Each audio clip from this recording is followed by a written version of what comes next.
So as I mentioned, we've been doing this for 30 years, and we got into lifestyle space in 1999. Besides W and what Ian Schrager was doing, we were one of the first movers.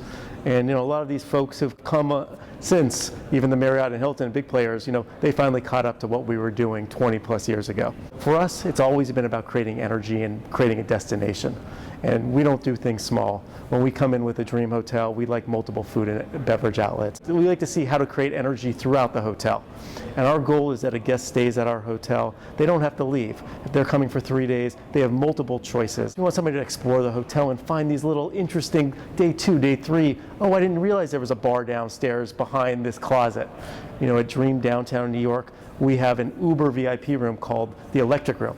It was actually supposed to be an electric room.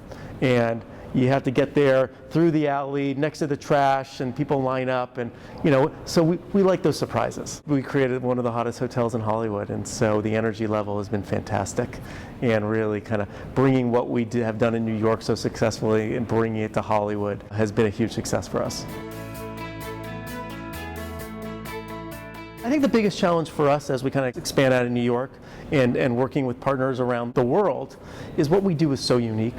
And the amount of food and beverage revenue we create at our hotels, we do 50-50 F&B to rooms, and not many people do that. And so to get investors and get lenders to kind of understand and put their arms around those kind of numbers was difficult. The good news is we have a track record now, and people are getting used to seeing the numbers that we put up.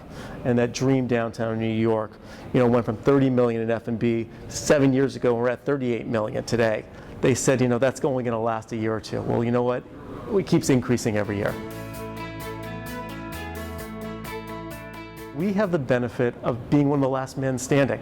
So you look at the competition that was who we compete against. The Two Roads of the world, they got bought. SBE got bought. All these folks have been bought. And so when we're out there talking to development partners, I think there's always going to be those developers who don't want to be with one of the big brands.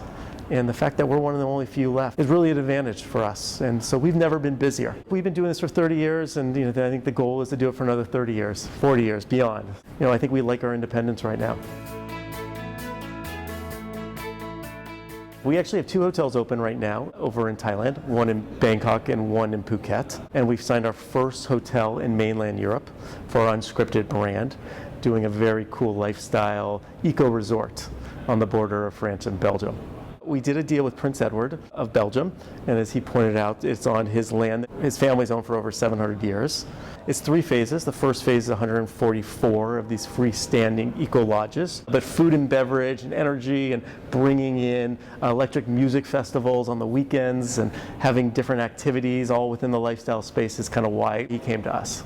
We have a ways to go. Look, we're in New York, LA, Nashville, but we need to be in San Francisco, we need to be in London. There's a lot of key gateway cities that we're looking at and are currently in our pipeline. It's been fantastic. First of all, it's great to see some old friends. I know a lot of the folks in that room, so it's just nice to always catch up with them. And then to meet new friends. Also, I love the format. It's a nice balance of networking and having the presentation, and actually very interesting presentations.